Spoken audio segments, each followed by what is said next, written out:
Physical science आज गोटे chapter पढ़ा है बढ़िया विषयटा आज पढ़ा। तो विषय नेम हूँ तुम कौन ना विद्युत है।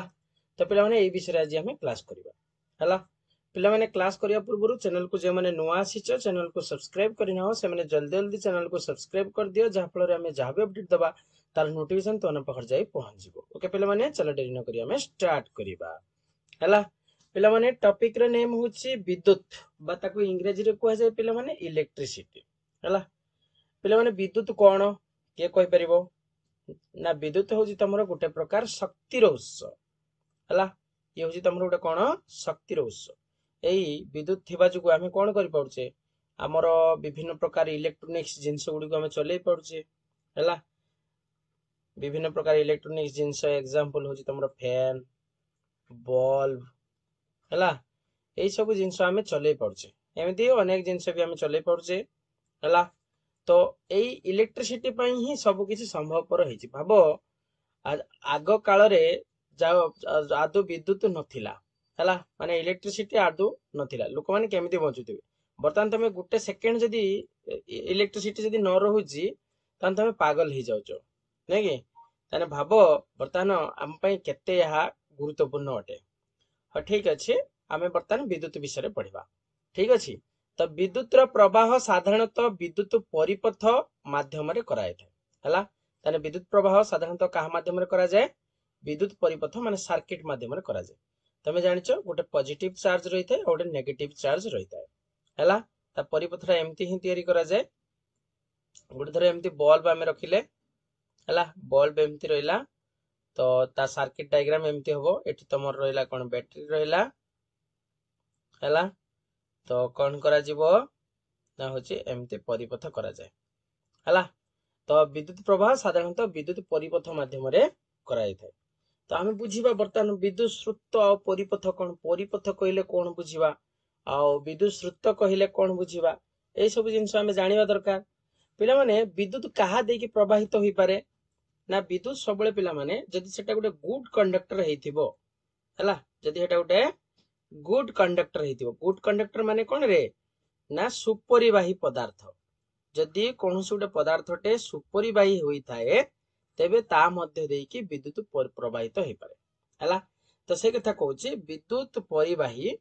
धातु निर्मित तार जेटा धातु तैयारी होता है अधिकांश गुड कंडक्टर गुड़ाक ही धातु तैयारी होता है निर्मित विद्युत चार्ज प्रवाहित हेले परिवाही मध्य विद्युत स्रोत उत्पन्न हुए। ताने से जो परिवाही परिवाही माने गोटे तार परिवाही माने कौन तार ए तार मध्यम कौन हुए विद्युत स्रोत प्रवाहित हुए है।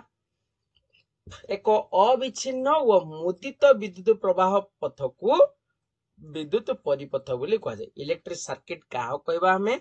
गोटे अविच्छिन्न विच्छिन्न माने अलगा अविच्छिन्न माने अलगा है नथिबा आ मुदित थिबा पिला माने मुदित आ गोटे मुक्त है। मुदित माने होची तमे धर गोटे फैन चलाउछ है फैन जो चलाउछ ता स्विच टा किस करछ ऑन करूछ ऑन कले जाके फैन टा चालुछि से जो ऑन कले माने सेटा को कह जाए एक्चुअली मुदित है। नेमिंग गुड़ा सब मन रख आगु भी जानिच विषय है। आ विद्युत प्रवाह पथ को आम साधारणतः विद्युत परिपथ बोली कहबा ठीक अच्छे। ओके तो विद्युत स्रोत क्या कहबा आम एक्चुअली पढ़ा कौन विद्युत स्रोत और परिपथ परिपथ कौन आम जानी पाइले माने धरी निया जाऊ एटा धरी निया जाऊ गोटे होची बॉल आम एट रखिले है एटा गोटे बल्ब है बल्ब रो चिन्ह होची ए भला बुझी यहाँ आम कौन कले ना गोटे नेगेटिव चार्ज एपट को आनले पॉजिटिव चार्ज डाहाण पट को रखिले डाहाण पट्टा सब पॉजिटिव बाम पट्टा सब नेगेटिव। तो आम कौन कले ना को गोटे बैटरी साहाय्य आम कौन करिया विद्युत परिपथ प्रवाह करवा ठीक अच्छे। तो ये आम कौन करिया ना गोटे की रखिदवा गोटे स्विच रखिदवा ये स्विच माध्यम जदि आम कौन करिया ये स्विच टाको जदि ऑन करवा तेबे हमर ये बल्ब टी जळिबो है। बैटरी कनेक्शन तो अच्छी तो बल्ब जळिबो केतेबेले ना जतेबेले स्विच टाको ऑन करवा ये स्विच टाको आम ऑफ करदवा अर्थात विद्युत परिपथटा सेतेबेले मुक्त हो जाए माने विच्छिन्न हो जाए सेतेबेले एटा बर्तमान अविच्छिन्न अछि है। अविच्छिन्न ओ मुदित विद्युत प्रवाह पथ को विद्युत परिपथ बा इलेक्ट्रिक सर्किट बोली कह जाए मन रहिबो आराम से। सेमिति विद्युत स्रोत क्या कहबा बा इलेक्ट्रिक करंट पिला माने इलेक्ट्रिक करंट को आई बोली सूचित करा जाय एक निर्दिष्ट क्षेत्रफल मध्य रे धरि न जाऊ एतिकी एरिया भितरे आमे कोन करबा इलेक्ट्रिक करंट आमे प्रोवाइड करबा हला एक निर्दिष्ट क्षेत्रफल मध्य रे एक समय रे प्रवाहित हेउथिबा विद्युत चार्ज रो परिमाण जेते परिमाण रो चार्ज प्रवाहित होबे चार्ज को पिला माने कहा जाय क्यू हला क्यू संकेत द्वारा लिखा जाय हला एक निर्दिष्ट क्षेत्रफल उपरे मान धरि न जाऊ एई एरिया भितरे जेतिकी परिमाण रो चार्ज प्रवाहित होउची एई एरिया भितरे जेतिकी परिमाण रो चार्ज प्रवाहित होउची बा चार्ज रो परिमाण जेतिकी रहउची ताके कहबा हमें विद्युत स्रोत बा इलेक्ट्रिक करंट बोली कहा जाय जानि हला धातव तार विशिष्ट परिपथरे इलेक्ट्रॉन गुडी को चार्ज रूप रे प्रवाहित होउंती तान जे कोन सुड धातव परिवाही तार रे किछ हुए ना इलेक्ट्रॉन गुडी को सब बळे कोन हुए चार्ज रूप रे प्रवाहित होउंती जानि हला तान चार्ज रूप के प्रवाहित हुए इलेक्ट्रॉन गुडी को ए इलेक्ट्रॉन गुडा को की चार्ज युक्त कहि परिबो आरो वर्ष भी पढिचो हला तमर परमाणु गठन रे पढिचो को चार्ज विशिष्ट ना विजुक्त चार्ज विशिष्ट कणिका इलेक्ट्रॉन होउची तमर विजुक्त चार्ज विशिष्ट कणिका तार चार्ज केते कहि परिबो ना 1.6 into 10 to the power minus 19 coulomb मन रखिबो जे इलेक्ट्रॉन रो चार्ज होउची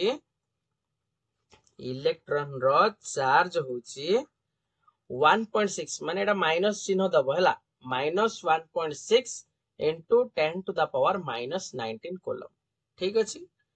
पिला माने चार्ज रे एकक होउची कूलम मन रखिबो ठीक अछि तन चार्ज रे एकक कोन कूलम एसआई यूनिट रो ता कूलम बोली कह जाय बा ताको शॉर्ट रो सी बोली लिखि दिया जाय आको तमरो फरासी वैज्ञानिक चार्ल्स ऑगस्टिन डे कूलम बाहर करथिबारु तांकरी ना अनुसार एटा दिया हैछि हला गुटे इलेक्ट्रॉन चार्ज रो परिमाण होची 1.6 into 10 to the power minus 19 coulomb सेमिति जदि हम कहबा एवोगाड्रो स्थिरांक अनुसार मन पड़छि ना मूल अनुसार केमति प्रस्तुत करू हला 6.25 into 10 to the power 18 टी इलेक्ट्रॉन मूट चार्ज होची गुटे कूलम मन रखियो हला तन 6.25 into 10 to the power 18 टी इलेक्ट्रॉन रो मूट चार्ज होची केते 1 कूलम ठीक अछि अच्छा एबे जानिबा विद्युत स्रोत और चार्ज मध्य कोन कोन संपर्क अछि हमें एबे जानि पाइले जे विद्युत स्रोत काहा कहिबा चार्ज काहा कहिबा आ परिपथ काहा कहिबा ए सब जिंस जानि पाइले तो एबे आसे देखियो तांको भितरे कोन कोन रिलेशन अछि सेही विषय हमें बुझिबा ठीक अछि लेट अस कंसीडर जदि टी समय मध्य रे टी समय माने धर कहले धर गुटे सेकंड रे धर कहले केते परिमाण चार्ज प्रवाहित होउची धरि ना जाऊ गुटे कूलम चार्ज प्रवाहित होउची हला धर गुटे सेकंड रे गुटे कूलम चार्ज प्रवाहित होउची 2 सेकंड रे धर 2 कूलम चार्ज प्रवाहित होउची तो ता कहिबा कथा हला सेया जे जदि टी समय मध्य रे क्यू परिमाण चार्ज मैं तुमको एबे कहि के आस्थिनी कहा द्वारा डिनोट करा जाय चार्ज को क्यू द्वारा समय को टी द्वारा डिनोट करा जाय चार्ज को क्यू द्वारा डिनोट करा जाय इलेक्ट्रिक करंट को आई द्वारा डिनोट करा जाय हला ताने जदि टी समय मध्य रे क्यू परिमाण चार्ज परिवाही रो प्रस्थछेद देकी प्रवाहित हुए तबे विद्युत स्रोत रो सूत्र होई जिवो विद्युत स्रोत electric current I equal to Q by T हला बात में एमती इंग्लिश भी कहि परिबो it is the ratio between charge and time हला the ratio between charge and time is called electric current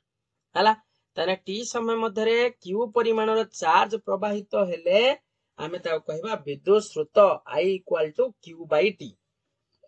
ता माने पिला माने बुझि परथबो जदी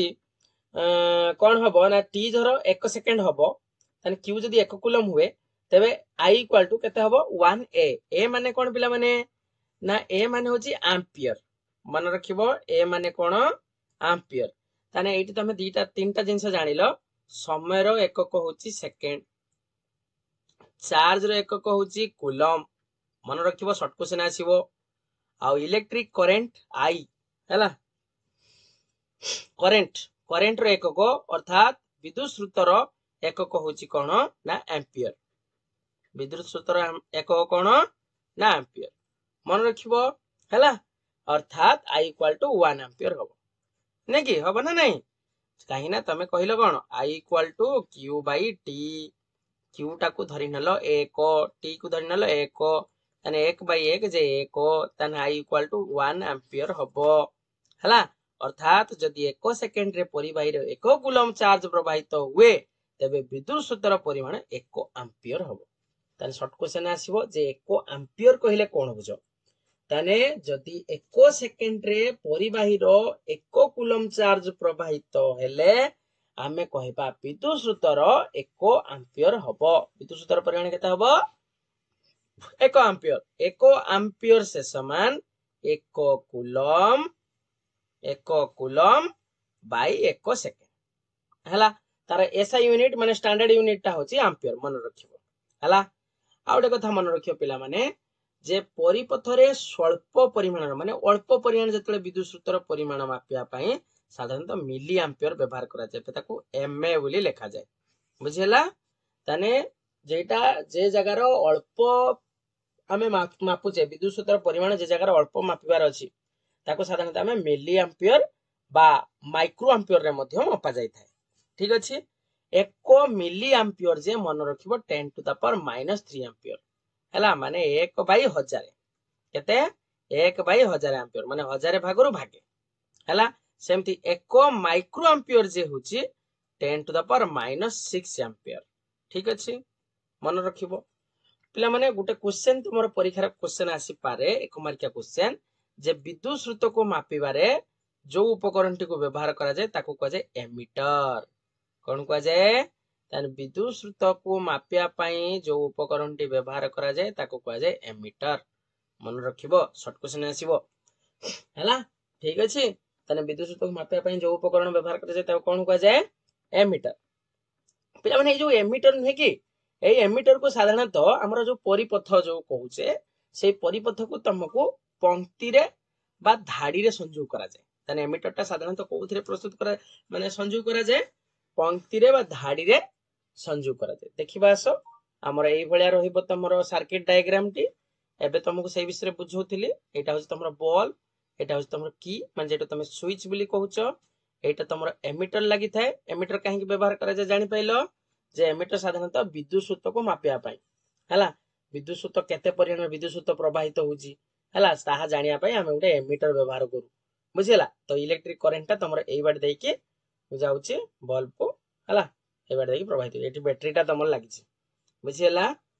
एती जानि हला ना नाही पिला माने तम पई आजिकार होमवर्क रहिबो जे विद्युत परिपथ कहले कोन बुझो विद्युत सूत्र एककर संज्ञा लेखो केतटी इलेक्ट्रॉन चार्जर समष्टि रे गोटे कूलम हबो एटा मते करिके देखेबो ठीक अछि तो पिला माने नेक्स्ट क्लास रे हमें कोन करिबा ना परिबाहीर चार्ज रे केमिति प्रवाहित हुए से विषय रे हमें पढिबा हला तो ठीक अछि आज अपन एति थाओ नेक्स्ट क्लास रे हमें बाकी पाठ गुडी को जानिबा ठीक अछि ओके।